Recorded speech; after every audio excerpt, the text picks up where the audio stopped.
Why do I need an IR? My stock cabs are way better than IRs. No. Are all IRs created equal? What makes a good IR? Things have changed. What's an XR IR? We're gonna answer all of these questions and so much more in this video with our new XR IR collection.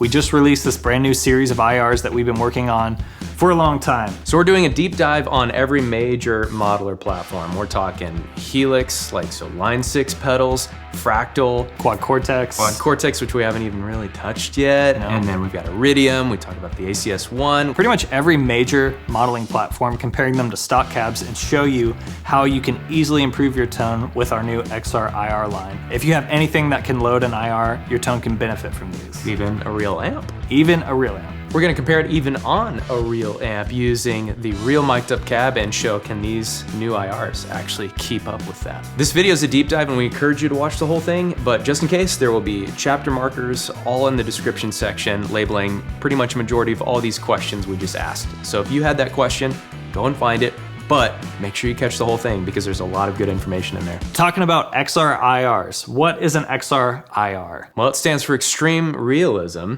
and it is our most recent attempt at making the most realistic, immersive, real experience of an IR that feels like an amp and sounds like an amp. What were we trying to accomplish with that? So we have been making IRs for a number of years now, and we are constantly trying to make a better, more realistic IR.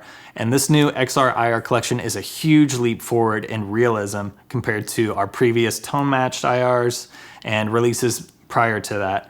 And a big thing we were trying to do with these new XR IRs was introduce the harmonic content breakup, clarity, top end that real amps have. Right. That none of our IRs, or IRs that we really know about, have really touched this space accurately. Yeah, meaning when you push the IR with a boost, with drive, pretty much anything else begins to fall apart where these actually start to take their stride when you push them. So we are excited about this video. It might be one of my favorite videos we've ever made. Yeah, me too. We have a special guest, Chris Greely, we're gonna hop on a call with, and he's gonna talk about how he's experienced these XR IRs along with other IRs.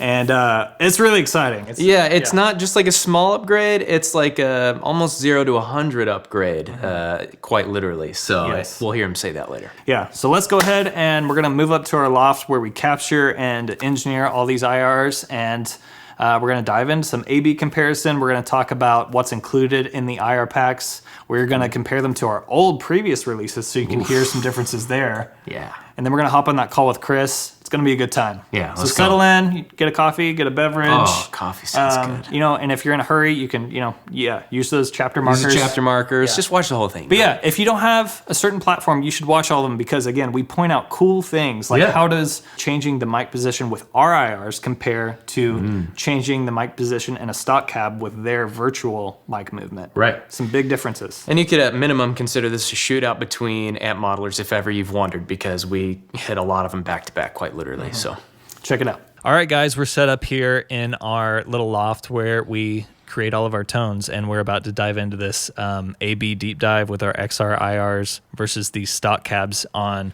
Quad Cortex, Line 6, like all the platforms that you have and use. And we're gonna show you how these IRs can benefit your tone. So what do we have going on here?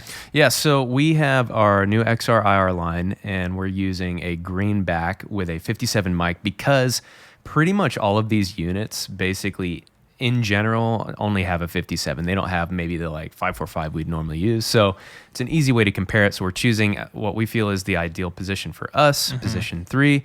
And then on the Quad Cortex, you can actually set where the microphone is at technically in a virtual way with its stock cab. So we set it in the same position and we'll see how that compares. Yep. And so this is an AC30 with a green back. Yeah. And again, we kind of built a really simple preset. It's essentially just comp. Yeah, you compressor, drive, amp, IR, stock and amp, then the stock cab that we can swap over to. So let's take a listen. So to demo these, the best way we think that can be shown is by pushing it, showing the breakup quality. How does it handle drive and reacting to the amp being pushed? So we'll start off clean. We'll just show it for a moment to show how it sounds, and then we'll turn on the drive pedal and actually showcase what that's like. So we'll do clean tone first.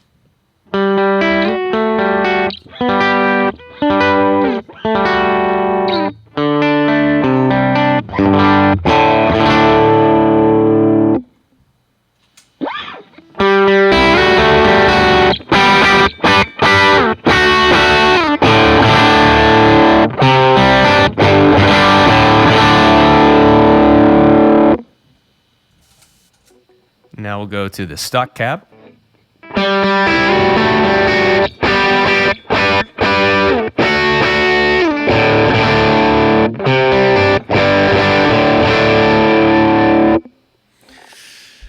Wow. I mean, I think that says a lot without us even needing to say anything, but we will. Normally, I feel like you would kind of have to like defend, one or the other, or try to be like, well, you can hear it if you really lean in, but it's like you don't have to lean in. You can actually stand pretty far away and hear. I think if you're listening blindly, you can immediately tell one sounds more like a real amp and one sounds more like a modeler. Like to be honest, really, like a cheap toy. It goes back to like the ones and zeros and like laser guitar tone that you can hear in modelers that we are constantly trying to fight and remove. Yeah. And like laser beams. Like let's see it like.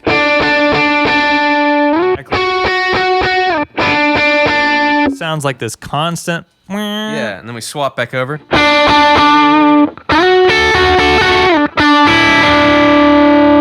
You hear it breathe more. You hear there's space around texture. the tone. There's grit. It's like where the other one just caps off. It like it shaves off all this detail.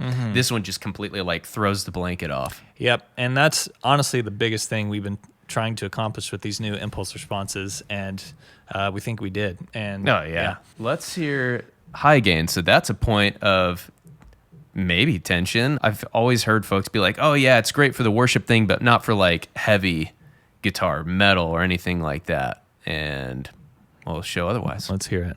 All right, so what do we have set up in this preset? So we heard it with some mid-gain AC30 tones. Let's hear the IRs with some high-gain tones. So for this, I just duplicated that AC30 preset, dropped in a stock 5150 model in the QC, and we're just going to compare it with the same IRs, the Greenback XR IR that we have, which is a 212. We do have 412 packs coming soon. So the same stock Greenback IR that's in the QC. So let's hear it. Starting with XR.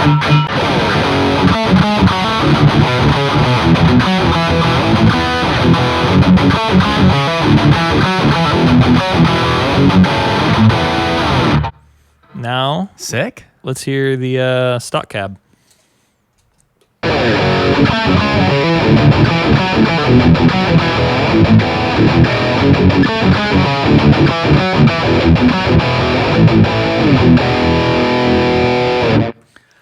It's honestly, it's just not fair to compare these together at this rate. Wow. I feel like I'm playing the Bean Pod. Yeah, we just jumped back like 20 years in tech. Yeah, let's switch back to the XR.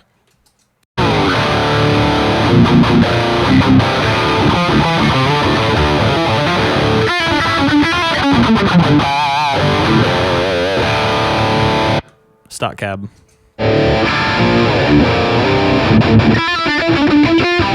I can't even play to it. It's just like it's so not inspiring. Takes all the inspiration out. Not to take a dump on anyone's stock cabs, but we're just here to show you. We're just here to deliver, enlighten. Yeah. So, and even to take a second to showcase, yes, this is the same IR.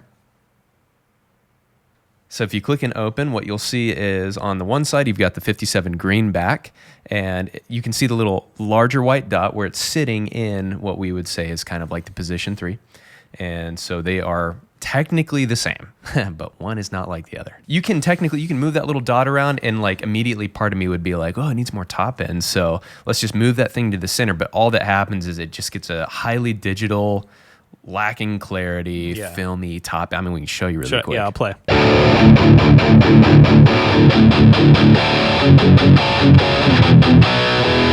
It's very scratchy. Yeah, very and scratchy. It doesn't really open up the top end. It's just So in scratched. comparison, so we have a position 1 greenback that we can actually throw in its place. Yep. So with every mic in our XR IR packs, we capture it in 4 different positions across the speaker, dust cap, the dust cap and the cone edge, the center of the cone, and then the outer edge of the cone. So you have options to move the speaker exactly like you would with this. Right. But we're going to show you the actual contrast that using our IRs in the specific positions gives you compared to what that just gave. And by the way, what you heard before in the demo was position 3, which we tend to grab as the most like balanced. It's kind of the middle of the cone. Right. Position 3 and enhanced as well. So what we've got here now is position 1, and it's the enhanced one, which we can always, if it's too much top end, we can just do the regular one. But this is position 1 of the XR IRs.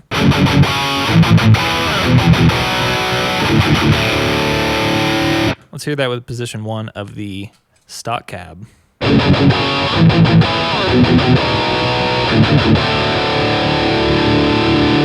I mean, where you could definitely argue that our position 1 is bright. I mean, first of all, it was the enhanced, so it's a little more top end than even the regular. But regardless, it's just giving you more information to work with. Well, that is truer to how right. the center of a dust cap sounds. Exactly. Not like in the QC when you go to position 1, it's not. It doesn't like take away the low end like a real microphone on a cab does, and it doesn't introduce more of that air like the really high top end. Really high top end. Granted, I wouldn't use position 1 with a 5150. Right. But we're showing you the flexibility of the IR positions versus like some of these modelers that have movable cabs. Yeah. So let's go to position 2, something that might be a little more warm. Position 2.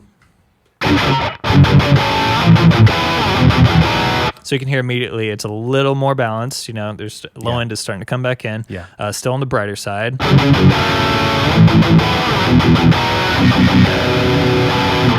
And then let's go to the stock cab.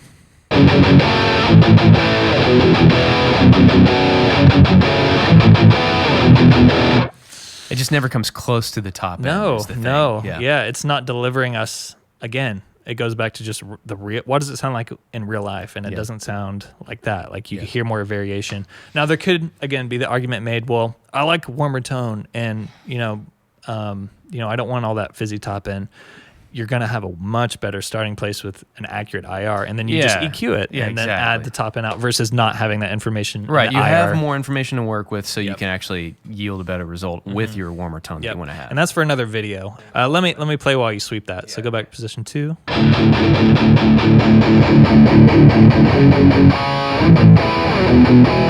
Okay, so here's some of that translation.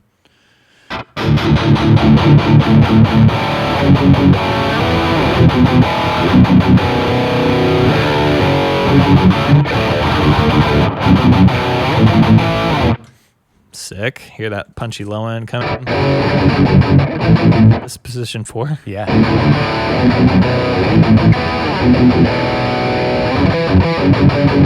Wow. So anyways. There's nothing more to really say on that. Yeah.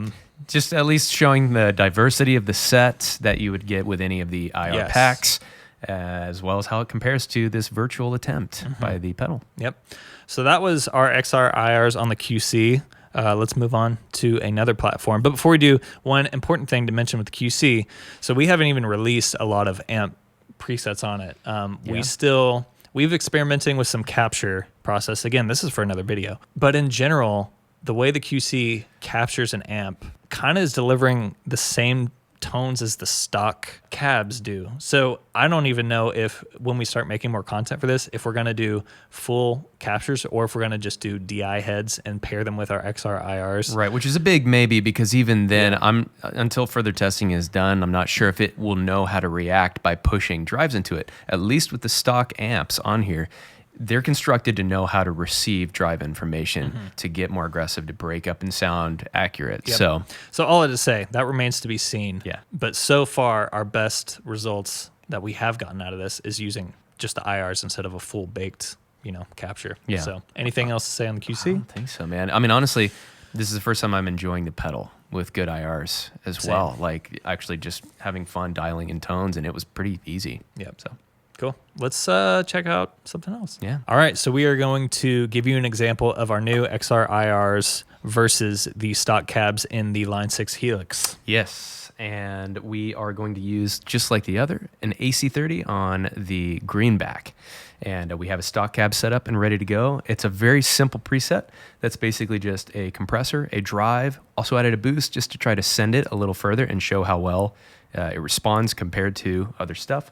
And then amp and cab and IR that we'll swap between. So for the IR, for the XR IR, we are using our 212 greenback AC30, which is a 25 watt greenback. The Helix didn't have a 212 greenback cab, so we're using the 412 G12M 25 watt greenback. So same thing, it's just a different configuration, but it will be close enough for you guys to at least hear the qualities of our XR IR. And we do have 412s coming soon. So to compare these IRs, we made a mid-gain preset using an AC30 and then a high-gain preset using a 5150. So you can hear the same cabs and IRs with those two different types of tones. All right, so to start out, we're going to play clean, and then we'll throw on a drive just to hear it with the XR first, and then we'll swap over to stock, go back to XR, and then we're going to hear it again with a boost, just send it even further, and then swap back to stock. All right, so clean tone first.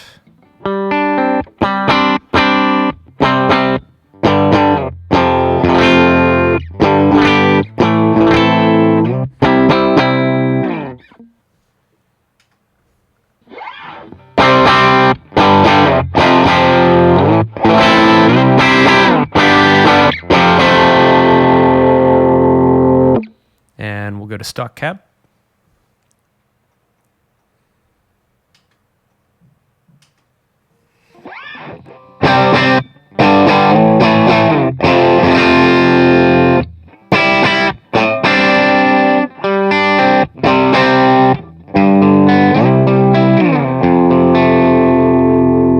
Pretty big difference.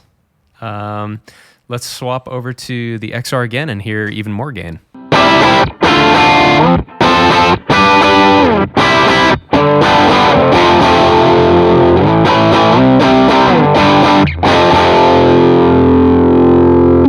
All right, stock cab.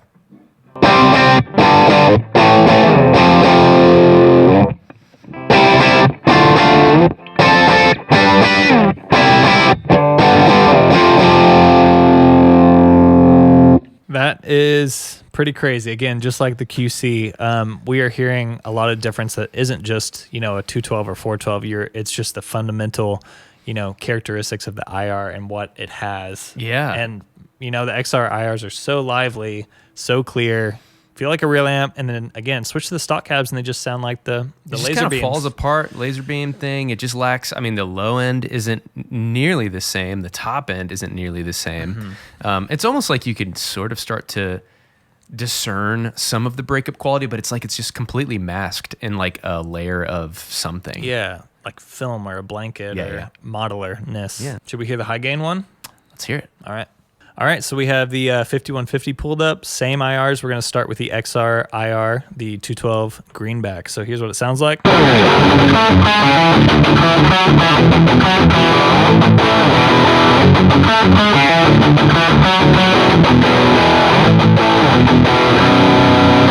Let's hear the stock cab. Wasn't bad for a 212.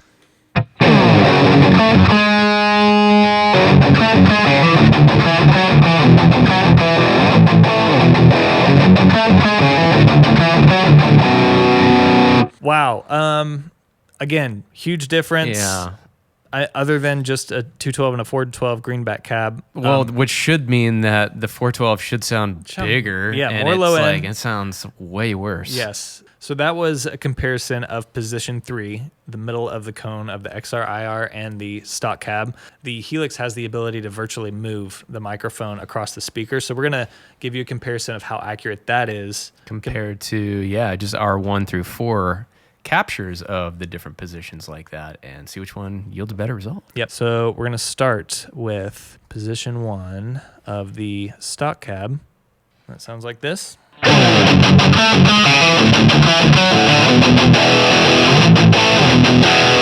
Compared to the position 1 of the XR IR.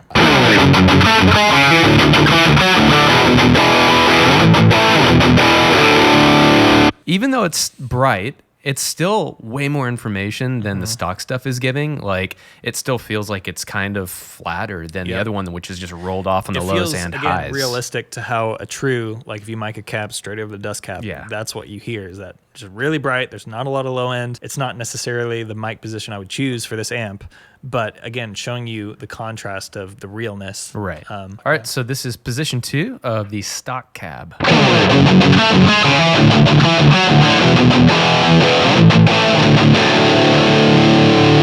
Okay, now let's hear the XR.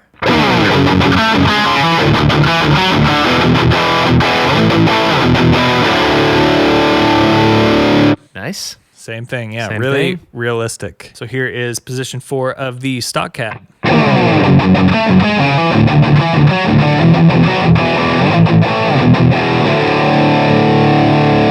And here's the XR IR.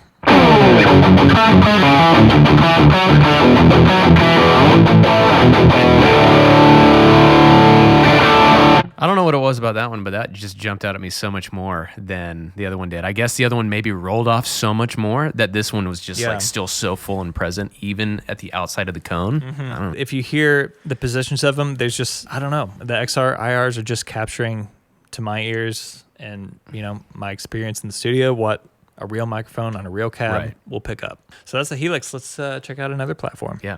All right, so we have the Axe Effects sitting up here, so we're going to do the same thing. XR IR comparison with Greenback AC30 212 cabs across mid-gain and high-gain preset. Yeah, so we basically, this time around, we just have one drive, but the layout in total is just like a compressor, a drive, the amp, cab, and then the stock cab. And then we'll swap out between those. So we'll start with clean tone, and then we'll go and turn on the drive to show off just the way that the IR can take driven information and how well it handles it. So here's clean.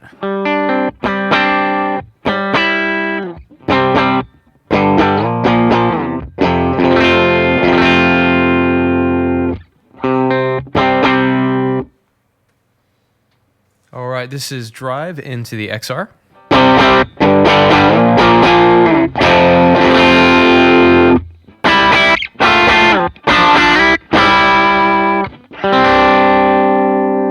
All right, let's swap cabs. All right, this is the stock AC30 Greenback 212.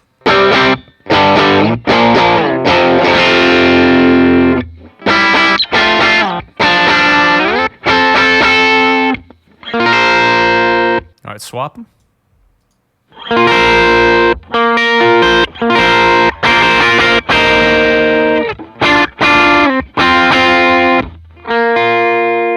Let's swap them again. I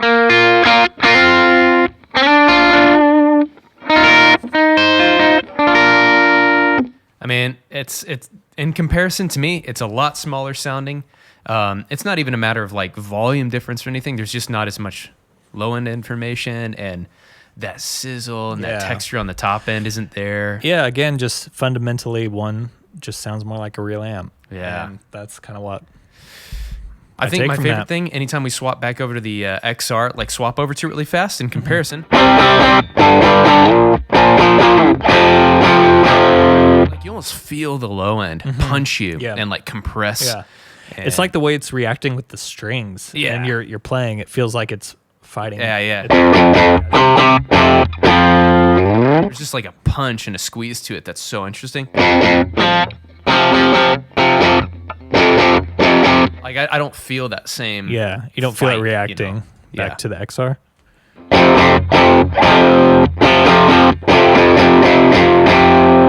Percussive, sort of. I don't know. There's just an intriguing reaction. Yep. That just it makes me want to dig in harder. So yeah. Should we hear the 5150 high gain one? Let's hear some high gain. All right. Okay, so we got the 5150 pulled up, and this is the same identical preset as the last one, but I dropped in the Axe. It's called the 6160 block lead. So based off the old block letter 5150. So this is the XR IR, same 212 cabs.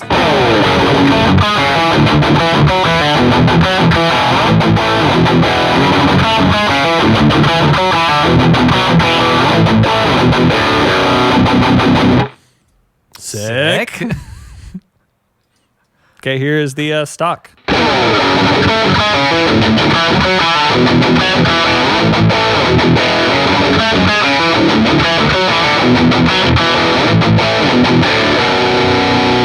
Like, there's just part of me that's like, surely we're doing something wrong, and then like, surely we can make it better, like with the stock, right? Like, we're doing something wrong, but we're not. That's just what it is giving you. Not much else to say. Not much else to say. With the XR IRs, say you're someone who's like, I like a warmer like IR. I don't want all that top end sizzle. You can always go to the XR IR and start to roll down that high cut. This is no high cut. Now I'll roll it down. So that's about it. 10K.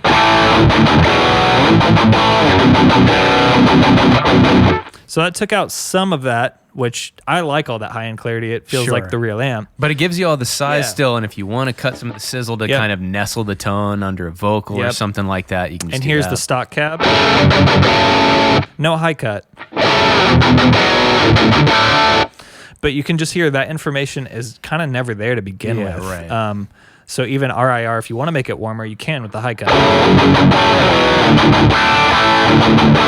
Bring back all of that nice sizzle.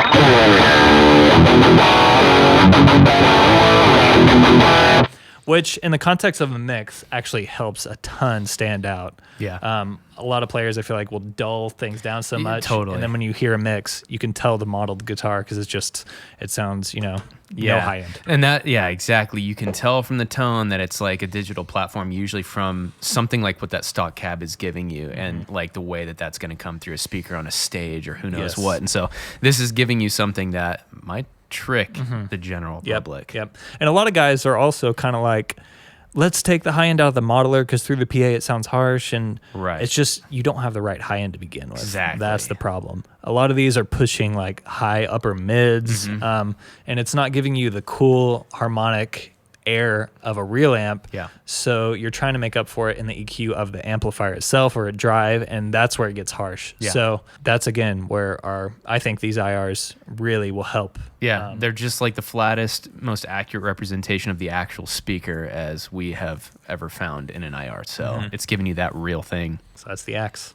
All right, so let's check out the Headrush now. So this one was a different experience overall in putting the IRs in it compared to the stock, but in general, it still feels like it helped a lot, just in a different way than all the other ones. And so we got it dialed to what feels as balanced as possible.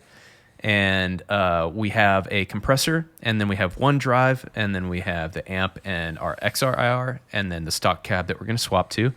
And both of these are Alnico Blues set to the position 3, the one that we like the most, with our enhanced IR compared to their stock Alnico Blue. So let's hear the clean tone first, and then I'll turn on the drive, all with the XR first.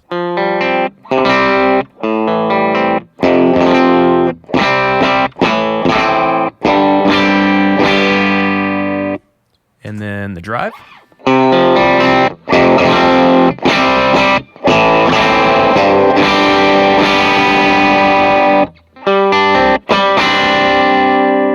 All right, and then their stock cab.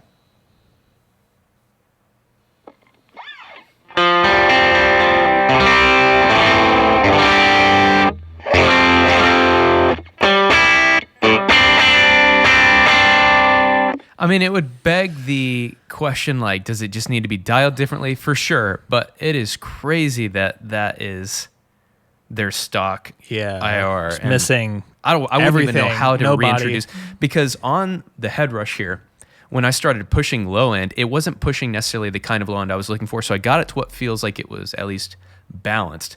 And so with as little low end as that has on the stock IRs, I don't know how you'd ever introduce enough proper size from the lows. Right. So yeah, that it's is very anemic feeling. And even the harsh end is kind of like, it's not super flat. It was like pretty pokey. Yeah, upper mids. Flat would be the opposite of what it is for sure. There's like carves and holes all over the place in different weird places. So at least it feels like with the XRs, it's introducing a sort of flat place to start off of for the Headrush here. That was very helpful. And even clean tones was like, cool, like it was usable. Yep. So yeah, that's the Headrush. So now let's talk about the ACS-1. For the ACS-1, we actually worked with Walrus and provided 6 IRs from our new XR IR collection. that matches what the amps in here are modeled after. Right. And that comes stock in their version 2.0 update. So we can't compare to the stock IRs because They're in there. ours. Obviously, if you want to have, the extra mics and placement and different cab options, you can check out our full packs. But if you have one of these, go ahead and update to the 2.0 firmware update and check out their videos. They've done a lot of awesome demo videos on the ACS one. We'll drop a link. Yeah. And so go check that out. Yeah, really killer video, honestly. They showcased it extremely well. So because of those reasons, we can't compare it. So we figured we would still find another way to showcase like one of the smaller platform pedals that uses like a pedal board into the front end. So we're going to jump into the Iridium and showcase some of those. We're going to look at some of the stock ones on there that have been in there for ages, like since the pedal came out, like the Own Hammer stuff and all that, which great IRs, but we're just going to compare them. Yeah. See what we think. So we're using Alnico Blues for this situation. So what you're going to hear first is the Own Hammer. It is the Celestian Blue AC30. The IR file name is the Own Hammer 212 VC30 Blue 12C Classic. So that's what we'll play first, and that's a stock IR in the Iridium. And then we'll go to our new XR IR Alnico Blue. And then after that, we'll show you the JMI, which has a 100-watt Alnico Blue in it. Yeah. Which sounds really cool because it has so much more headroom. Yeah, we'll describe some of those details when we get to them. So first we'll dive into the Own Hammer. With the pedal board, we'll start clean and just kind of add a little bit of drive, just start to push it and show how they react when being hit on the front end. So let's take a look at the Own Hammer. We've got the pedal here, but we also have the software open, so we're just going to have David click on them. And so you'll see the toggle stay put, but we're actually changing it. We'll show it with text and all that. So this is the Own Hammer with clean tone.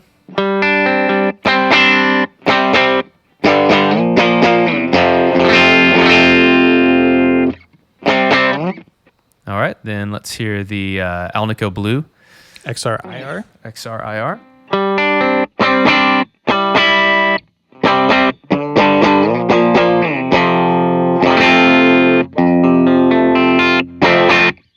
All right, and then let's hear the JMI.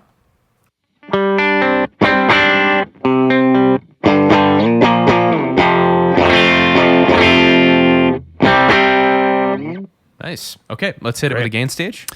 One thing to note, too, on the Own Hammer IR, there is no note on what type of microphone was used. We are using SM57s on ours, though. Yeah. So one small note. Yeah, Let's hit it with some gain. This is the Own Hammer.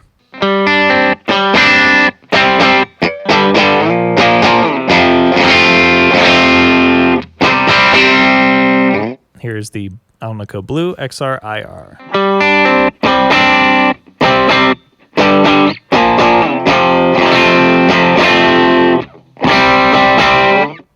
Nice. And here is the JMI Alnico Blue.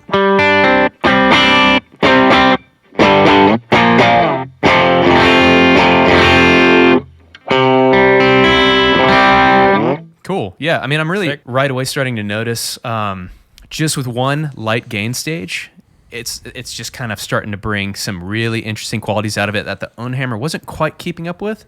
It sounded fine, like clean. It was brighter, didn't have as much low end as the others, but yeah, it's just like I'm with one gain stage, it's starting to give me some fun feel with the XR stuff. Yeah.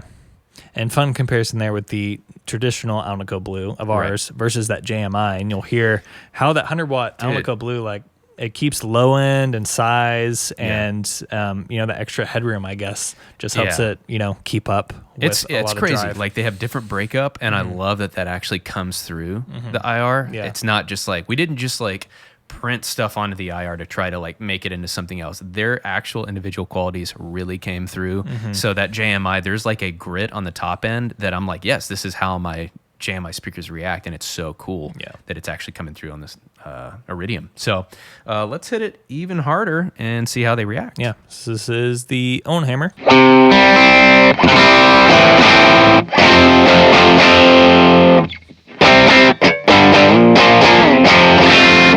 All right. Here is the AC30 Alnico Blue.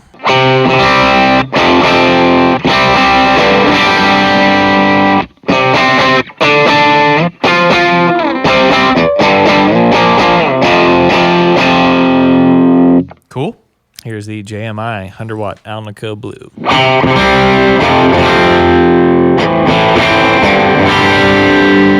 Crazy.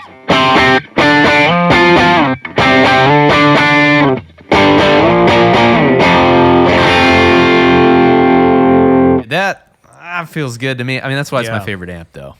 Yeah. They're all cool options. I mean, with both of them, especially as we're pushing the gain staging this hard, I feel like the Own Hammer kept up pretty good with the other gain stages, but with this one, I feel like it's where it started to fall behind in the mid-range blurriness, and you hear how our XR IRs kind of retained the openness of the top end. With the Blue, you have a little more of that traditional AC30, like Beatles, breakup, and then with the JMI, that thing just sounds huge, like low end, low mid. Big It's like low end, it's big texture. It's cool. Really cool. I mean, to me, honestly, I even feel like with the first gain stage, I was already kind of beginning to get uninterested in the Own Hammer because it was just like noisy and high mid information. No offense, but I couldn't personally get into it where it's like it sounded fine, clean gain stage, but like you start to push it, which is extremely important, and it just like all the tone just falls away, and it's like it needs to stay intact. It needs to, if anything, it needs to get bigger. Yeah. So that's the Iridium. All right, so here is one of the most exciting parts of this video. Yeah. So you've heard the XR IRs against stock cabs. Now we are going to compare them to a real mic'd cab. Yeah, the real deal version of itself. Yes. So we're using Kenyon's JMI 636, which is essentially an AC30. Yeah. It has 100 watt Alnico Blue in it, which sounds really cool. So you're going to hear the real mic'd cab of that.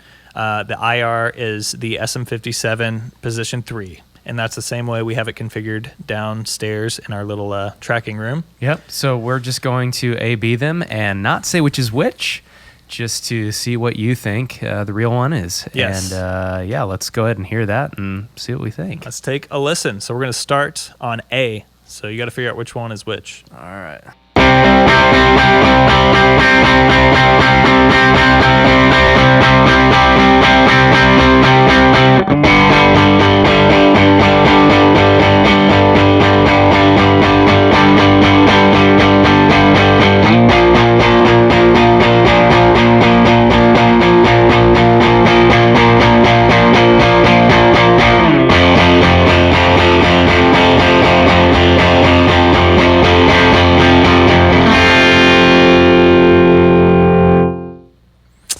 So personally, I didn't hear anything change, really. Granted, I'm not thoroughly listening, but I would hear if something kind of was actively shifting underneath my fingers. And while I'm just sitting here just droning these chords, I didn't feel anything change. Yeah. Really. And so at minimum, I was fooled, to say the least. So so make up your mind really quick, and I'll just kind of fiddle around with one other thing and just let you swap while I'm just kind of noodling. Yeah. And let's see what we find. Let's do it. So here's A again.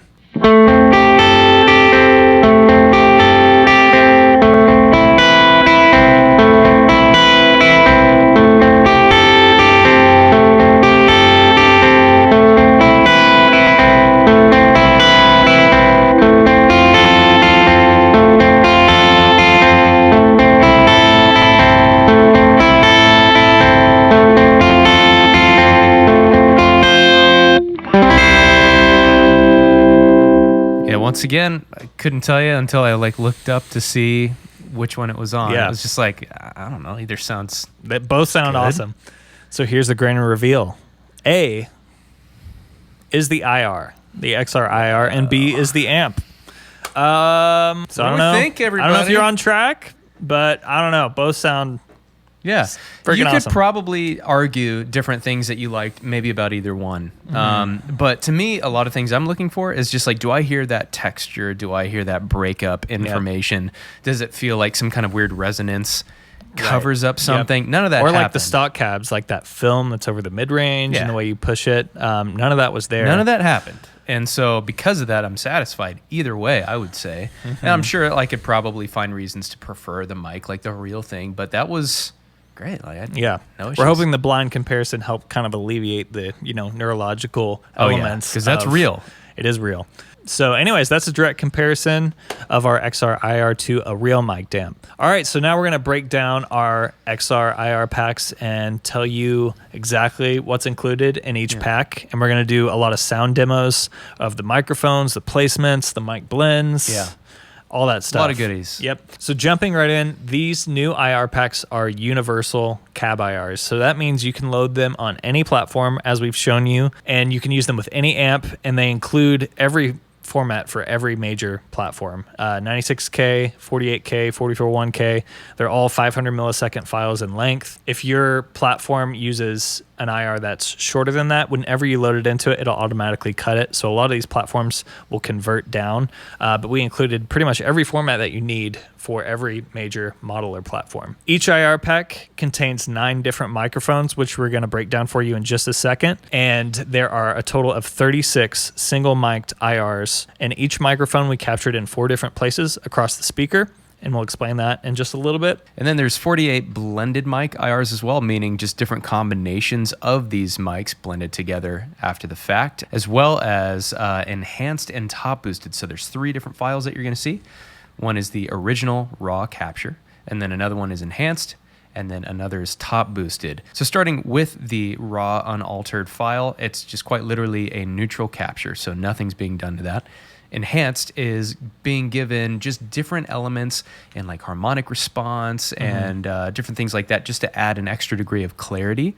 So it's not necessarily boosting anything in particular, it's just adding certain elements of clarity. And in most scenarios, we find ourselves leaning towards those, at least for amp modelers. I believe just about every single one that we demoed across all the other amp modelers was using enhanced, just because we like it for that. It gives it a little extra that we feel like it needs. And then top boosted is the same thing as enhanced.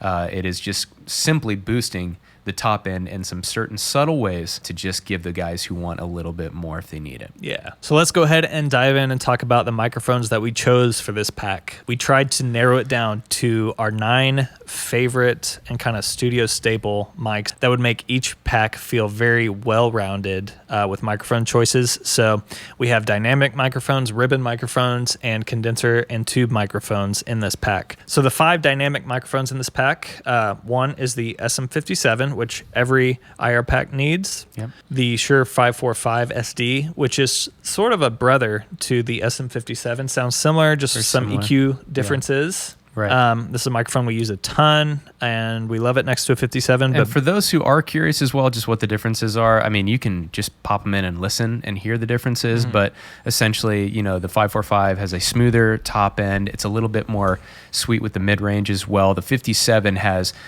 a far more apparent sparkly top end that you can really hear, and a little bit more low end content as well. So they kind of fit each other like subtle opposite puzzle pieces. But, yeah. But both are really cool depending on the amp and the cab. Exactly. And so definitely try them both. And then we included the Shure Beta 57A, which is another really cool option from Shure. Again, it sounds like the 57 and the 545, just with, you know, some different EQ profile, but generally you can tell they're in the same family. Another very popular dynamic mic is the Sennheiser E906, so we included that in each IR pack. It kind of feels like a 57, but more low end, right? Depending on how you run it, but another great modern dynamic mic for guitar cabs. And then next we have a vintage Sennheiser 421 U5. And we have the modern one, the 421 too, but we picked the vintage U5 just because the top end's a little sweeter. The modern one I'm not a huge fan of. It sounds a little more like plasticky and fake for whatever reason to me. So really like this mic. This is the same as, if you've ever seen the white versions, this is the same era. It's just in black.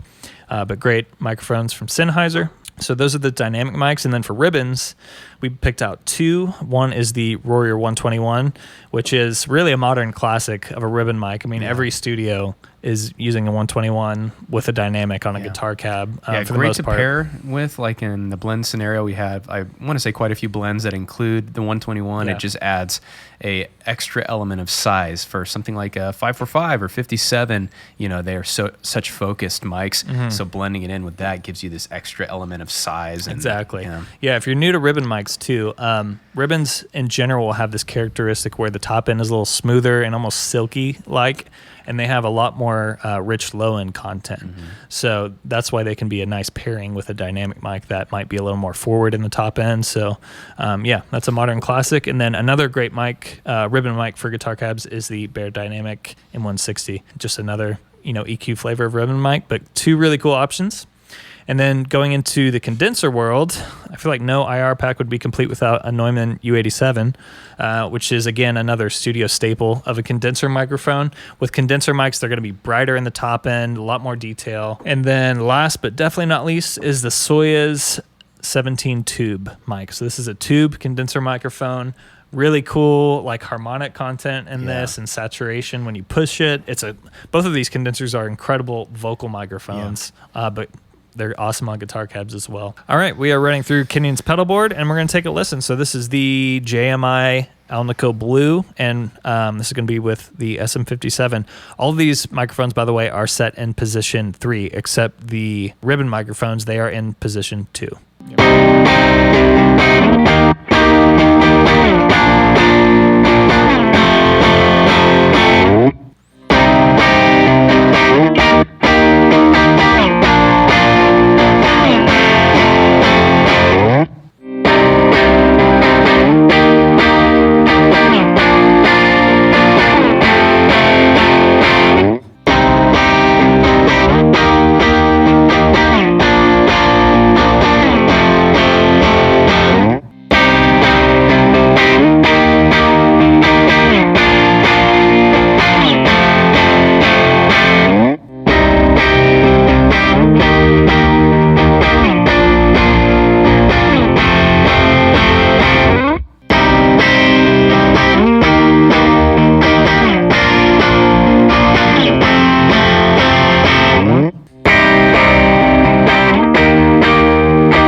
What's funny is, each mic actually kind of made me want to play slightly different things because they all sound pretty drastically different, and which is cool. I mean, obviously I wouldn't pick a handful of them for one specific thing, but then would totally want them for, like mellowing something out or giving me like a certain vintage vibe almost or something. But yeah, it made me like want to strum it differently. It made me want to hit it differently because some didn't react with the same low end or top end. And so I was like, oh, and it kind of shifted my hands for me basically on what I felt. Yeah, and that's where in the studio, in a real life studio, that's where, pairing a lot of these certain mics with certain amps comes into play. And that's where we didn't want to, when we made these IR packs, just create, a 57 and that's what you're stuck with. We wanted to give you like a studio like experience with these microphones. So when you're, if you're an engineer and you do know these microphones, you've worked with them in real life or familiar with them, you have those options in the digital world. Or if you're just learning what microphones sound like, you can actually experiment and get a really good feel for what these actually sound like in real life. Really good feel. Yep. Yeah. So let's hear those on the G12M Greenback, see what they sound like. Sweet.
Very cool. It's also, once again, amazing to me just the power of changing between the speakers. Same amp head. I mean, a greenback or those JMI speakers are going to sound great on any AC30 type amp. But even just how different it was swapping over to the greenback compared to the JMI. It's just like the way it pushes those mids forward and it's smoother on the top end and things like that. A lot of cool variation, and even the difference of the microphones between the two speakers. You could probably find a favorite that you liked on one speaker, whereas when you swapped, the EQ content, maybe you didn't favor that microphone quite as much, you know? So it's like, how the tube stood out to me on the greenback, maybe compared to the JMI. I was like, wow, that was cool. The way it did that thing there, you know, it's cool. Yeah, it's awesome. We're also going to go through all of our current IR packs and just show you a brief overview of all the different speakers here in a second. But let's talk more about microphones and placements and processing and give a demo of how that sounds. Sweet. So talking about the raw, unaltered IRs that we made, versus the enhanced versions and the top boost versions, which we process with some additional gear. So yeah, we're going to demo really fast the difference between regular, enhanced, and top boosted. And keep in mind, these are subtle differences. Subtle but noticeable in all the right ways. I mean, we weren't going for stark boosts because you don't want that on the speaker, like in that location. If anything, you just want that in post. So we wanted to do subtle steps that apply meaningful differences in clarity that show themselves off the most, especially when you push it. Now, we're just going to do a simple one drive example here like we've been doing and just kind of show the power of those subtle differences between the raw, enhanced, and top boosted. I'll do something that kind of shows a little bit more texture in top end just to like really show that. Cool. So. And this is all the 545 position 3 IR. So this is you're gonna hear unaltered, enhanced, and then top boost. So this is the unaltered 545 position 3.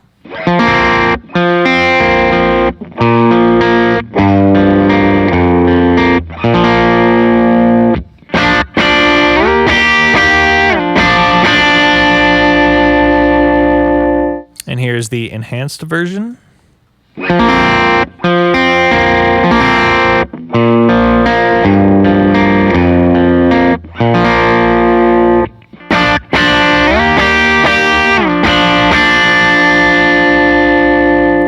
And here is the top boost version.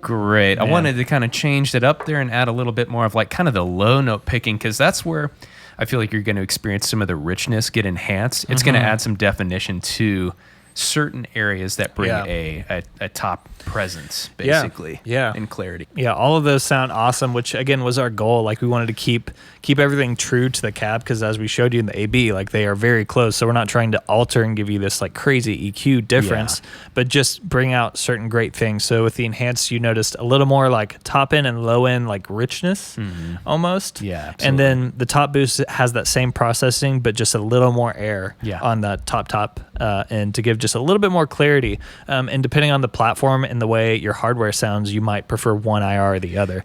And that's kind of why we approached it this way is, not every digital platform is created equal, and they all kind of have their own sound of the hardware and different limitations and bias. So that's where we wanted to give you, accurate, but, slight variance in tone. So that way you had that flexibility. Let alone that a lot of these modelers don't always supply the best top end. So if we're offering something basically that is rich and clear, something like the top boosted might pair really well with an amp that you feel like, man, I can't get the right top end out of this.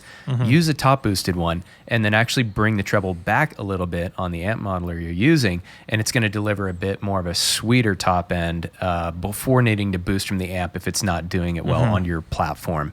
And you might find that the results are sweeter that way instead. Speaking into that more, I mean, I feel like there's this thing in the IR world where hardware is dark. People have tried to make IRs and they are just so overly bright and unrealistic to a real cab to try to compensate for that. But really what they've done is introduce all this synthetic high end that when you push it just doesn't sound good. So that's where we think these options are really great, really true to the original, but you have a little bit of that flexibility there. So let's talk about mic positions. All 9 of these microphones were captured in 4 different positions across the speaker to give you some variance in tone. The mic positions are numbered 1 through 4 in the packs, 1 being the center of the dust cap, which is the brightest part of the speaker, dead center. The next position over is position 2, and that is the edge of the dust cap and the edge of the cone where they meet. It's starting to get a little warmer, but it's still pretty bright. The next position over is position 3, which we find usually is the most balanced part of the speaker. It has a good amount of low end, good amount of top end, but depending on the microphone in the cab, Obviously, that's why we're doing these positions. You can move things around. And then the last position is position 4, which is the outer edge of the cone, and that's going to give you the most low end and is going to be the warmest position. So now let's take a listen. This is going to be the 545 position 1, so it's going to be pretty bright. Let's take a listen to how it sounds.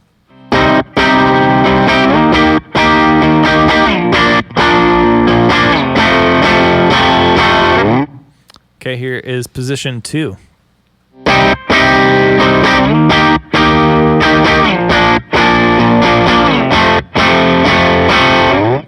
Here is position 3.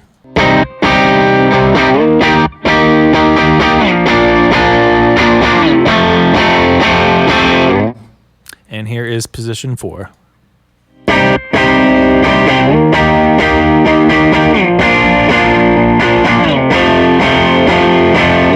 The reason why we're including these positions, even though we might never, go straight for position 1 on a dynamic mic, it's there so if you need the flexibility to change something in the studio or for a certain guitar track or a certain amp or amp modeler, you have that flexibility. So going back to even when we were comparing these against the stock cabs and, their digital version of trying to move a microphone and how it didn't really represent how an actual real microphone sounds as far as the way it filters the low end or brings in the high end. Right. That's where these microphone positions are really valuable to an IR pack. There's so much more happening than just like, okay, center bright, outside dark. It's like, those resonant changes and everything. It's like how the outside got a little more low end, like you're talking about.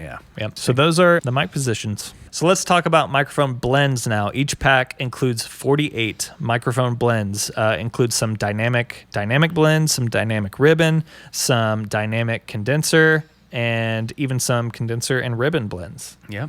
Very cool. The reason we even did dynamic and dynamic was even because, though they are very similar types of mics, they still have, as you heard, very obvious differences as well. And some actually can fit each other in very interesting ways. The 57's top end clarity and texture with its low end, yet the 545's interesting mid-range and smoothness. You pair them together, and then you get this kind of like best of both worlds experience. Microphone. The master of microphones. Lots of great options if you just really want to take, your tonal preference to another level. If you have different things that you like about two different ones, try the blend of them together.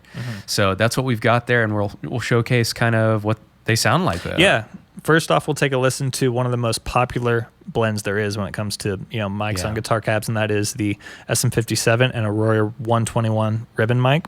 And with every microphone blend that we included, there is a different blend ratio. So what I mean by that is we blended them in a 50-50 percentage, a 70-30 percentage, and then a 30-70 percentage. So depending on the microphone, we blended them in 3 different ratios. So you could favor one over the other or have them equal.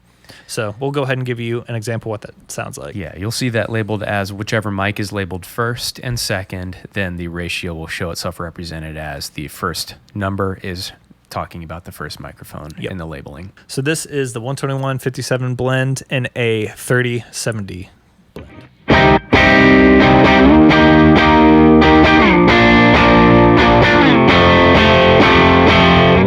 Then here's a 50-50 blend.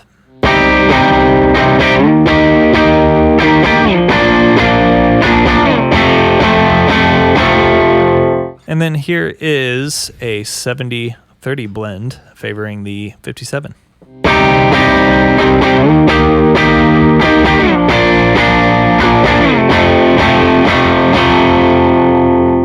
Very cool. Super cool. Just even hearing them morph as you just simply tapped over and changed to IRs. You go from this very warm, very low end heavy, gains clarity but keeps the warmth and size, gains even more clarity, keeps still this interesting complex low end that just, that's awesome. That's really cool. Let's hear the normal 57 against those really quick. So this is a 57 without the 121.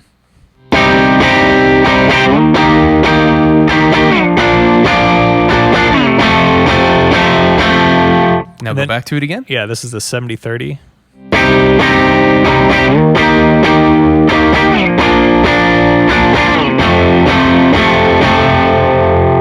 Really roar pores under your fingers a lot more because of that 121. Yeah, you hear the low end start to come in with that blend. So cool tools, man. Cool options. Yep. And let's give an example of a dynamic on dynamic microphone blend. So this is the E906 with the 57, which is a cool blend. So this is a 30-70 split. So mainly the E906.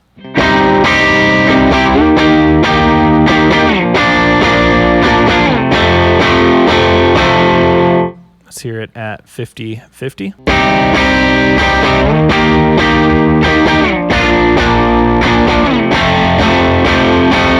Man, I like that 50-50. That was cool. Yeah. So here is the 70-30.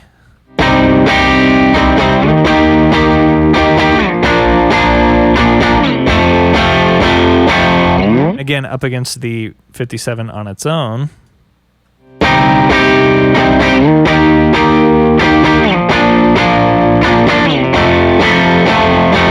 Yeah, the 57 on its own is so cool. But man, I like already attuned the way that 906 sounded with it. That it was like fitting some interesting mid-range content that I wanted. Yeah. And I felt like I was missing it now after going back. Yeah. All this is an art. So there's never going to be one, obvious wrong answer. Yeah. I know it can feel overwhelming. And by the way, if any of this feels overwhelming and you're just like, I just want an IR that sounds good, every IR pack has a starters folder with only 10 IRs that we picked. So just pick one from that and you'll be good to go. If you want to experiment and deep dive, there's a lot of cool tones to be had. So the last thing we want to demonstrate is what does it sound like changing the cab and the speaker on the same amp. So we're going to use the same microphone. It's going to be the 545 position 3, but we're going to swap through some of our cabs in our collection so you can just hear the sound of the speakers. Yeah, it's a really cool, powerful tool to just be able to swap between and get such various color and texture options and things like that. Just keep in mind too, though, some of these may be like, oh, that sounds really warm. Oh, I don't know if I like that one. Don't judge it based off of that, maybe.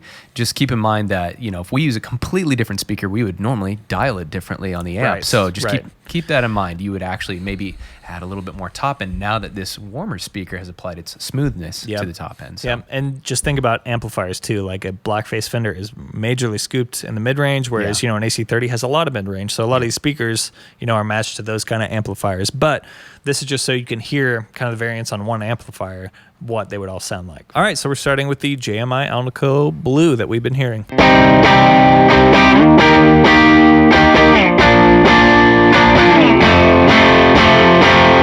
Marshall Blues Breaker Greenback, the 16 ohm version.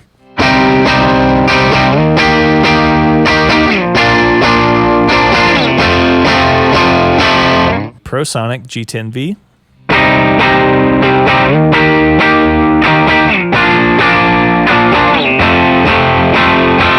Stapleton Princeton.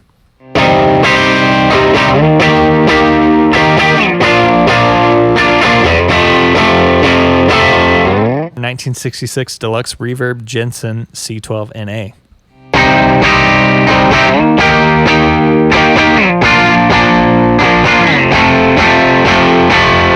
Here's our 1966 Princeton Reverb with a Jensen C10NS.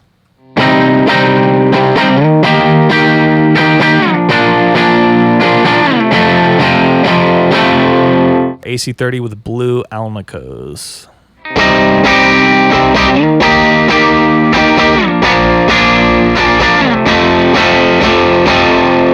Here is our AC30 with G12M greenbacks.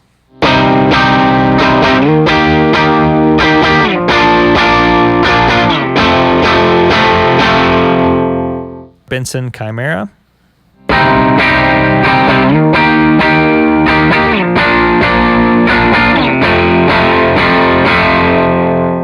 That's it, man. What interesting differences. It's super cool. So a few things to note. First off is the ohms of a speaker makes a difference in the way it sounds. So for example, in our Marshall Blue Breaker, it's 212 open back, and our AC30, that's also 212 open back.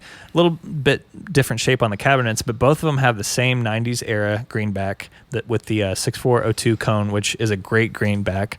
But the ones in the AC30 are 8 ohms, and the ones in the Marshall are 16 ohms. And if you noticed in that AB, the ones in the Marshall are a little bit brighter.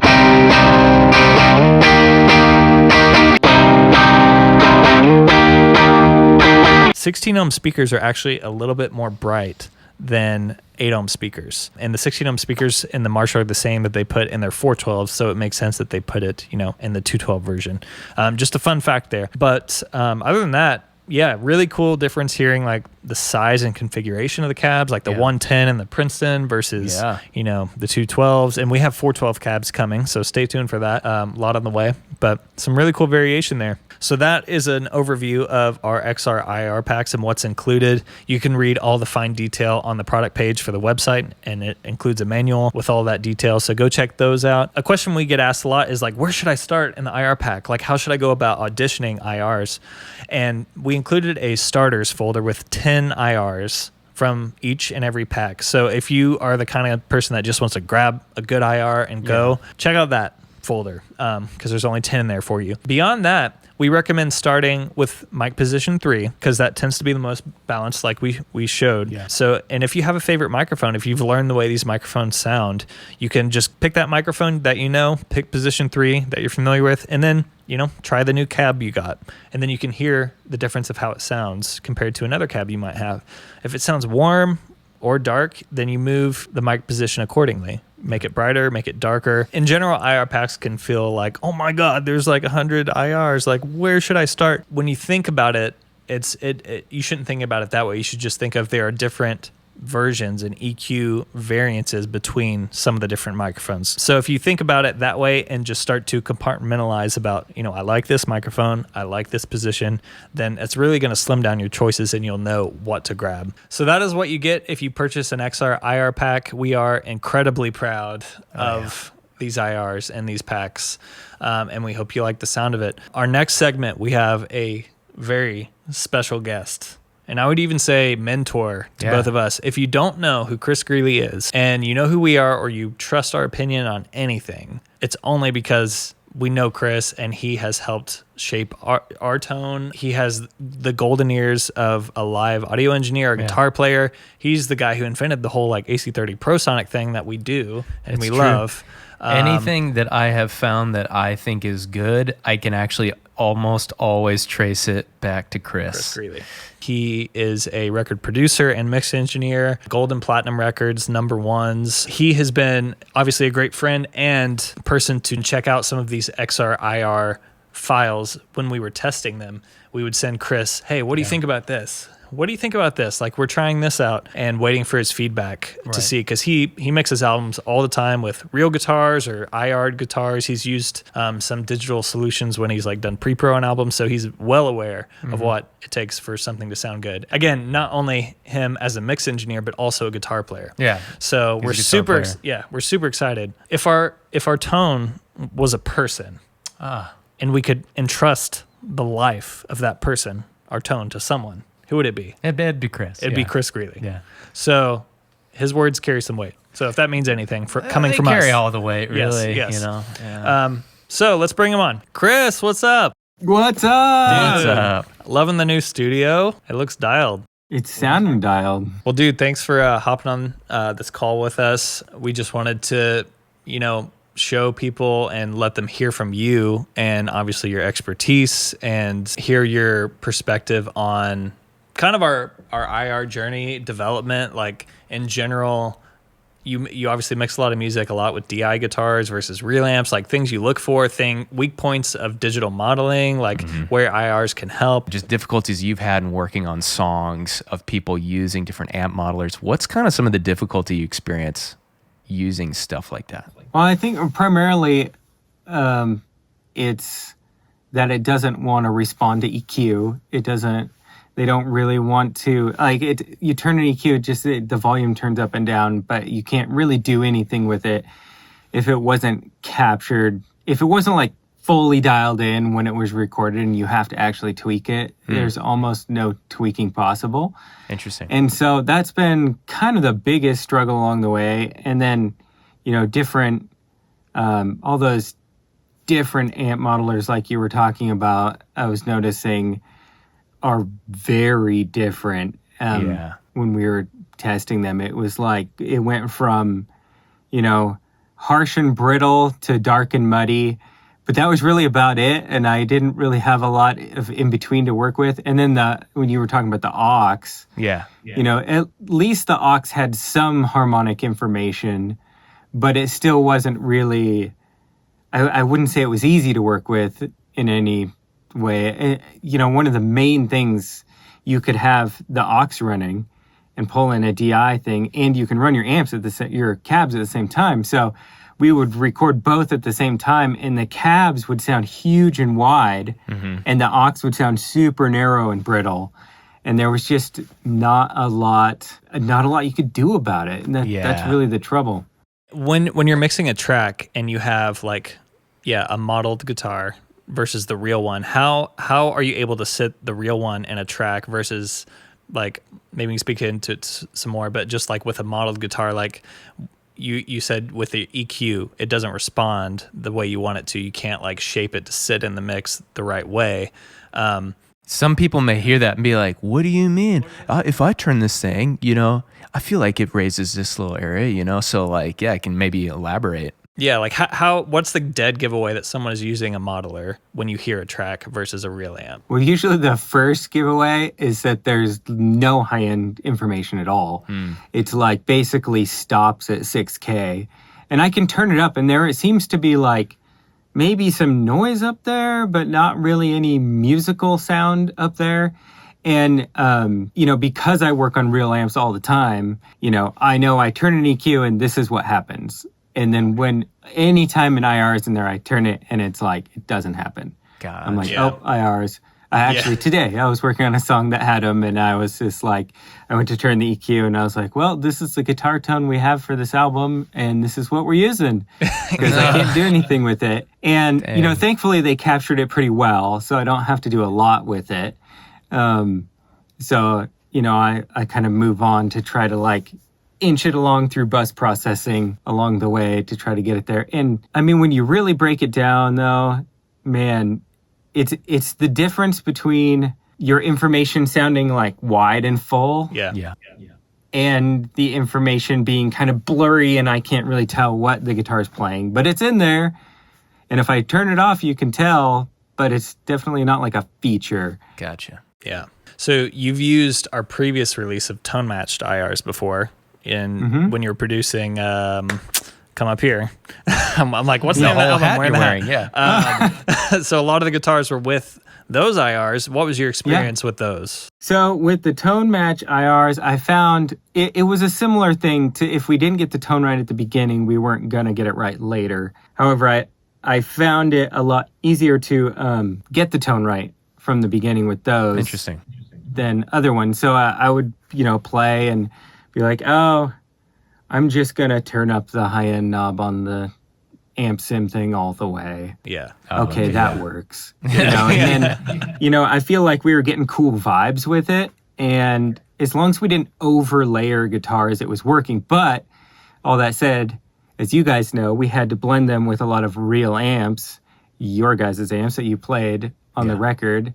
And even when you guys did a couple of overdubs, you used real amps for that. So, it wasn't something we could have used for the entire album, but it definitely had some really cool tones that we were really digging that we would kind of speckle in here and there. That's along cool. with your guys' live stuff. And some of your own stuff you put in. Yeah, I was really surprised because at one point I sent you a demo of it was the Tone Match Jam IR, and I was just hey, this is what I'm kind of thinking. This kind of be cool. And then we went and played the whole album, and what actually landed in the end was that demo track because you're it felt better, it had better feel to the part, and it's that's crazy. It's cool. So it shows sometimes it's most the feel of a take is more important than even getting the tone 100%. Definitely, and when it's because I believe that was more of a single notey kind of part. Yeah, super simple. And so, when there's not a bazillion, not a ton of harmonic information, it can sound totally convincing and awesome. So this is a great segue into our new XR IRs, again, which we've been working on forever. And, we sent you those demo clips of hey, Chris, what do you think about this? From your mix perspective, from your ears, expertise, everything. So maybe you can speak into that even compared to our previous tone match stuff. So that was crazy. Because the day you guys sent me that track of you playing on it and switching back and forth between the old and the new ones, I was currently working on an album that was all real amps. It was like this Americana album, really great guitar tone. And when I popped in your thing, I just pulled it into the session and started like kind of tweaking with the EQ, looking for those normal kinds of IR-ish things that happen. It was fully responsive. And it was totally tripping me out. Like, I was like, what? I'm working on a real amp, and then I listened to this, and it sounds like a real amp, too. I'm like, totally crazy. The harmonic information was there, and it just didn't feel like it was lacking. There are little things that real amps do, like random breakup, right? Which happens less in the IR. So if I was listening hard enough, maybe I could pick that up, but probably not. Yeah. But it was, for the first time I've ever heard, it was the first time I was like, if I didn't know that this was an IR, I wouldn't know. Let's go. Oh, wow. Okay. When we were texting, maybe we'll put some like screenshots of our thread with you. We were like, oh my gosh, we did it. We got a wow from Chris. Yeah. It's crazy to hear, and it just further reinforced what we thought we were hearing when creating these. And going back to even what you said with mixing guitars, like, that's been like the fingerprint of how do you know it's a modeler? Well, all the high information is gone or completely fake, or if someone tries to add it, it's very harsh and not real. Yeah. So with these, we were able to kind of capture that air, the top end, that feels convincing, like you said. So we were just thrilled when we heard that it translated for you too in that kind of way. Well, the interesting thing about the way harmonics work, so it's always hard to explain to people, like, why is a higher sample rate better than a small one? Like, why is 48K or 96K better than 44.1? Because even though you don't have screaming high end in your mix or in your tone like that, that extra high end is harmonically affecting it all the way down. So if you have, a sample rate, of 48K that goes up to 22K, I can't hear 22K. I don't know anyone that can, although there may be somebody out there that can. AI. But that 22K fully affects the harmonics down the road. So that's why even, I'd say the hardest point in the old IRs was that area between like 2 and 5K. Like 2 and 5K, I could dime it and roll, like sweep my frequency, and it almost didn't affect it in that area. Like there was just nothing there. And so when you guys sent me that, when I tested that, it was like normal responsive through the middle, just because all that extra information is harmonically adding to it. And whether you use it up there or not, or want that extra high end in your tone or not, it's going to make a massive difference down in the mid-range. Because I don't know if, you guys have used B3s, right? Mm-hmm. You pull all the tone bars and you hear it, as you're pulling the tone bars, you hear each frequency added until it creates this tone, and then it just sounds like one note to you. But it's like the same exact idea. That because you guys were able to capture all the extra information into the IR, that information is affecting every frequency range through the whole thing so that it sounds natural. That's pretty sweet, exciting man. stuff. It's exciting to see where all this is going, and even in 5 years, where we'll be. I mean, obviously, we're all a fan of real amps, and they're not going to go away unless they, come to Tone Factor and they live in the collection. But just collect every amp. But it's exciting to see, the strides we're making, and super stoked to hear all this feedback from you. And that if anything, that it sweetens seemingly everything, because the very first clip we sent you was all digital, because it was on a Helix, it was digital drives, digital platform, all of that. And even that one, you're like, whoa, this is like so much closer to real amp information on a fully digital platform, not even saying like a real pedal board and an amp head and things like that, which only took it further, which is great. But it's just great to know that even at least introducing this piece into full digital still drastically improved it. That's super encouraging. Yeah, and a lot of those, again, IR characteristics, we just went through and A/B'd these XR IRs against stock cabs on like all these Oh, platforms, which if you guys watch the full video, you would have seen.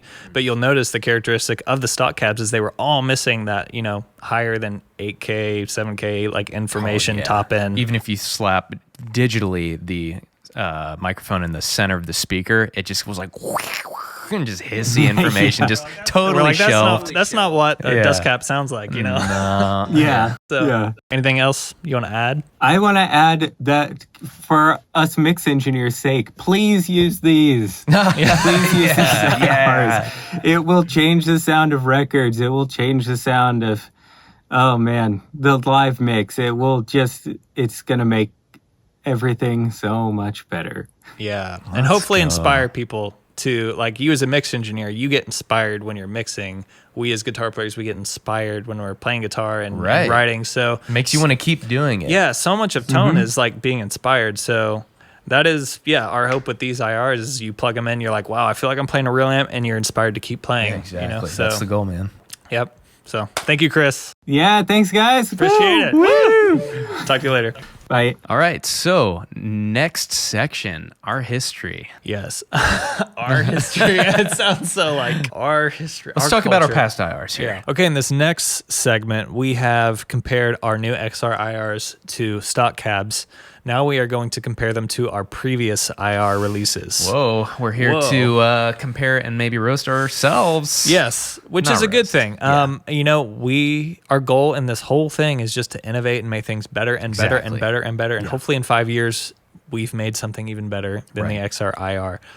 So anyways, we're going to compare these new ones to our old tone match stuff. We're going to talk a little bit on tone matching in general and compare them to my original IRs that I made 3 or 4 years ago, and just show you all of them and how they sound in the context. Yeah, of the Helix, because obviously with the Helix, we have tone match presets. So in this scenario, and we've obviously talked to a lot of folks already about, can you just drag and drop the XR IR into there? The answer is yes.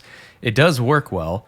Does it need some tweaks? Maybe. But I mean, from what we've found, you can just drop it in and it sounds great. You can probably further make it sound more precise to what you want, but it still works great. So we're just going to use the template of our AC30 tone match preset and showcase those three, his original universal IRs, our tone match ones that came out, I don't know, about a year or so ago, and then our XR ones now. Yep. And we're going to be comparing the Greenback 212 AC30 with the 545 mic position 3, which is what I've put in my preset, and it's an IR that we love, and we use that configuration live a ton. 545 position 3. So the XR will be the enhanced, just because we like it, and there is the original as well, which will basically just give you maybe a little less rich clarity and top end and everything. But we just liked it, so we wanted to use that for this comparison. So talking about tone matching, so that's a process we jumped on about a year ago. Yeah. And backing up before we talk about tone matching, my original IRs did not include the amplifier as a part of the capturing process, similar to how we're making these new XR IRs. And the advantage of that is they are universal to any platform, to any amplifier and a platform, to any way you dial the platform. It's going to sound true to the cab, regardless of how you're dialing it. With tone matching, we actually captured an amplifier and the specific modeling platform with specific amplifier settings. Right. We are essentially taking those two puzzle pieces and blending them together to try to create this IR that also captured the way our amp sounded. Yeah. It's great because it allowed us to give, finite dialed settings and deliver them to you guys. The problem is it kind of wants to stay within those settings to sound the best. It needs to, really. Once you start making changes, it's almost like you're wearing a glove, but you have 6 fingers on and it's a 5-finger glove. There's just like a mismatched piece and it isn't meant to fit. You start hearing some crazy things happen when you start to change those dials. So that's the only difficulty with it, and why we wanted to revisit this new series, this XR series of universal IRs. That's not going to happen. You can dial it however you want, like you would a real amp, and it's going to give you the full range of qualities you would want out of it. Yeah, going back to visualizing a tone matched IR, think of it like two tone puzzle pieces. Like, this is the way we dialed in the amp and the platform and the EQ, and this is the way it sounds. The tone matched IR, whenever we made them, listened to that and basically filled in any EQ differences in those gaps. So that's why if I went and changed, the low end or the top end of the tone matching, that would morph this, and then you tried to stack the tone matched IR on it, you would end up with this weird compounding, like it could be so boomy or not boomy, and that's why we had to make them for every platform, because every platform sounds a little bit different. Yeah. Now, in general, we would continue tone matching if it beats our XR IR. Right, but it doesn't. It doesn't. Yeah.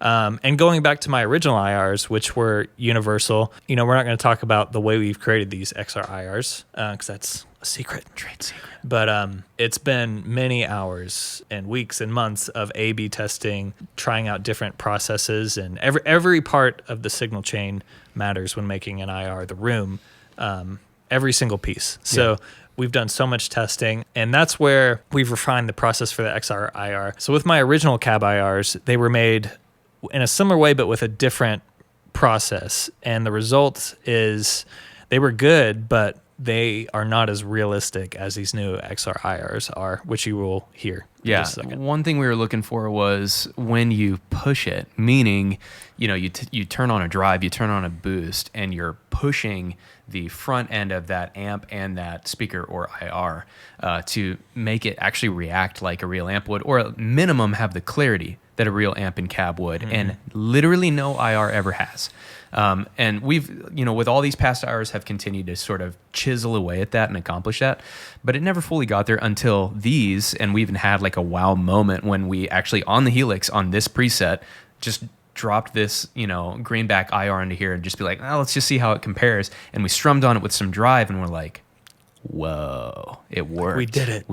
It's a process that is including so much more interesting information compared to tone match that the tone match, at least with the way we were doing it, can't accomplish the same way. So because of that, that's why we're shelving it. It just can't quite scratch what the XR is doing. And the XR, frankly, is technically easier to do, and it's more time efficient, and so we can get more out there at this quality. So why would we consider anything else? Right. So let's actually dive into the Helix now. We're going to listen to all three of them and just kind of sweep back and forth between them. David will start to cycle through them while I'm playing. We'll do clean tone, we'll do drive tone, we'll do drive plus, we'll do all of that with a boost, and just kind of hear. And what's kind of funny is all of them sound fine clean, and then once you start to push it, the more you push it, the XR continues to get sweeter while the others continue to fall apart. That's like the biggest thing, and the reason why we love this so much. So that's what we're about to hear. All right, so let's dive into this. First one is the tone match, our first greenback tone match.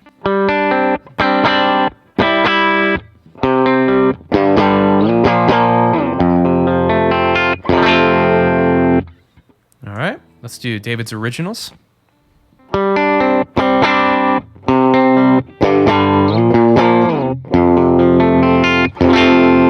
right, and then the XR.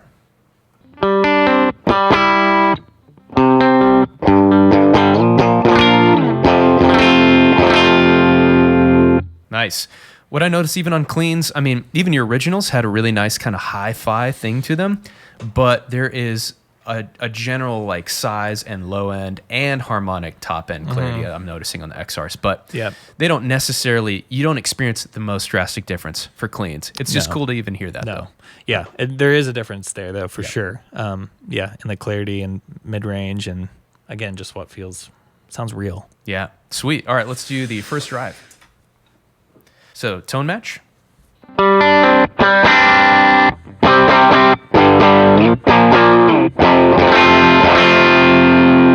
All right, David's originals.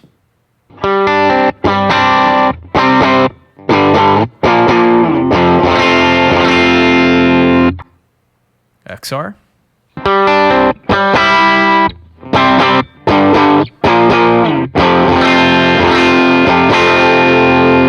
Man, already you can just notice the clarity in the mid-range and top end. That just doesn't sound artificial. It makes it, like it feels like a real amp. It doesn't sound artificial is the statement to me. Like that is, it just took me out of like, I'm playing on a modeler somehow. Yeah. It's crazy. All right, let's send it a little bit more. We're going to do drive plus and start with tone match.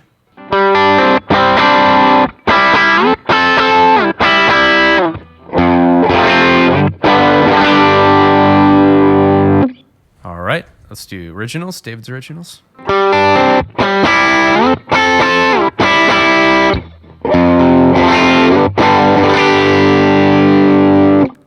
And XR.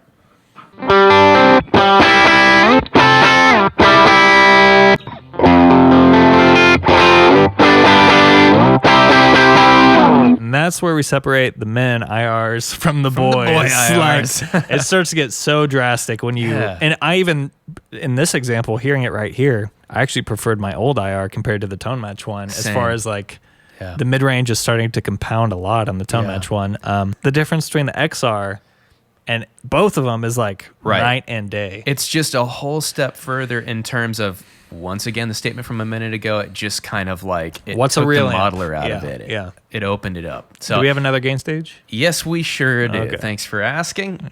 We have boost. So we're going to keep the same intense drive and then boost it with a separate drive block now. All right. All right, tone match first.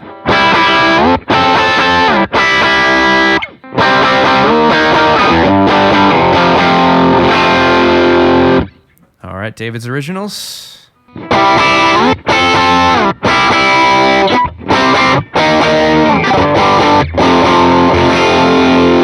then the XR.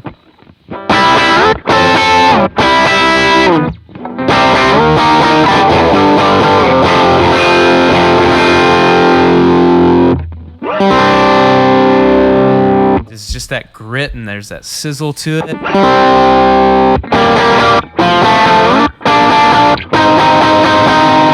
It's just interesting. Yeah. It's fun. Yeah. And that's also not dialing anything to it. So the one argument you could make even with any of these IRs is like, okay, well, if you dial things a little differently, you can get the sweeter qualities from each of them. And that's totally true. Yep. Like for this boost, I don't know if maybe we even had like a treble boost on it, but maybe I would take that off because it's like, oh, we're getting plenty of top end. We don't need that compensation now. It's cutting through enough. Yep. You can turn that off. Yep. And it's going to feel great. But the No, texture, I love it. man, Yeah, even from like a, 30,000 foot view, which is what this video kind of is, with just pulling up a quick preset on all of them and just showing stock cabs, real IRs, like showing that difference, let alone diving in and really tailoring to the IR. You're really showing just the power of dropping in an IR and how much it can improve things. Right. Awesome. So that's a little bit of our history, and that's why we love the new XR IR collection so much. Yeah. All right, so let's get into some frequently asked questions and finally answer them once and for all. So one question we get a lot, do these work on any platform? And the answer is yes. These are universal, or what we're calling universal IRs, meaning you can use them across any platform like we demonstrated with some of the main ones here. You can run them with any amp settings. You can run them with any amplifier. They are captures of just the cabinet, the speaker, the microphone, the room. So whatever you use for your amplifier section will work great with these IRs. Will work particularly great because you are matching just the specific speaker to an amp head, at least for whatever model you're using. So it'll sound particularly good in our opinion. And a big thing that plays into that is not only the speaker, but the cab the speaker sits in. Yeah, So and the amount of speakers in the cabinet. Yes. So a lot of people are like, I'm confused because it's a picture of the cab. And I'm like, yes, all of that plays a big part into the IR you're hearing, obviously. Yeah. What's the difference between a 112, 212, or 412, even if it's the exact same speaker? You're going to have low-end size changes depending on the type of cab, open back, closed back. High-end projection will be different. Even types of wood in the same identical cabs will sound different, even a different grill cloth. Even the grill cloth. Yes, which is a big rabbit hole. So yeah, everything matters. So that's why we are picturing the full amp. Right. Because that is essentially what you're getting minus the amplifier section, which you don't want on there in a universal IR because you're going to be changing that with your modeler, or even in the case of how we demoed the IRs with a real amplifier, that might change. So you want to have that element removed from the IRs, and they will still deliver very much the sound of that amp, the cab that the amplifier's in. Yeah. So are there specific settings that need to be used for this? No. That's the beauty of it. It's just going to fully respond to anything that you do on your amp modeler or your real amp. you're running into these. So you have a full frequency range with these speakers, and it's going to feel really good almost anywhere you can put it, aside from if you just make it a really wild EQ. But all that to say, anything works, anything sounds good. Yeah. And so specific settings are just going to be wherever you land that feels good to you. It's just going to be able to be manipulated better than maybe previous tone match stuff would. Oh, 100%. Because in this case, again, what we've worked so hard on giving you is just the true, most realistic, this is the way the real life cab sounds in an IR form, which we demonstrated with, A being those two very things. To the real thing, So you have like the best starting ground that you can get with. And then from there, you're just kind of picking your amp mode or amp model within your modeler that you want to use. And then from there, there's a question we get, like, it may sound this way, but what you're dealing with there is like a lot of the way that platform sounds. So if you go back and even watch our AB with stock cabs, you can even hear the difference of these IRs on the different platforms. Yeah. And you can hear, some of the strong points and the weak points of comparing the platforms themselves. Yeah. So why is it dark? Does it sound dark? And the answer is it's not dark. This is about as flat and neutral and honest of a capture of a speaker, the speaker that is being captured, so much so as you can tell, which if you jump to this section, go back and watch the comparison between the IR and the mic'd up amp. They sound almost identical. And so that should tell you, at minimum, these IRs in and of themselves are not dark. So what you're experiencing is you darkened your tone to compensate for what might have been synthetically top boosted IRs from something or someone else.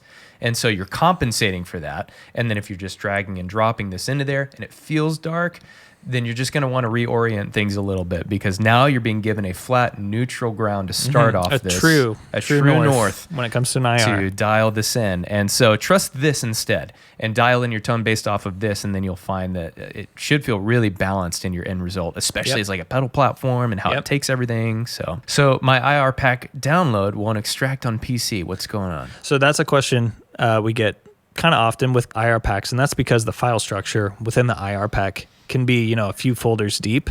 And so when you're trying to uncompress the zipped compressed download, it won't always work right on PC. So what you need to do is drag the download and place it close to the root of the hard drive.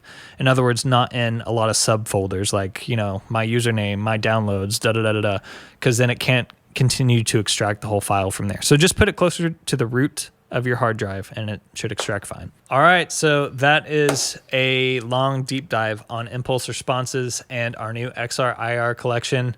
If you made it this far, thank you for watching it. If you didn't watch the full video, go back and watch all the platforms. There's really cool information and ABs and nuggets in all of them, even if you don't have one of them.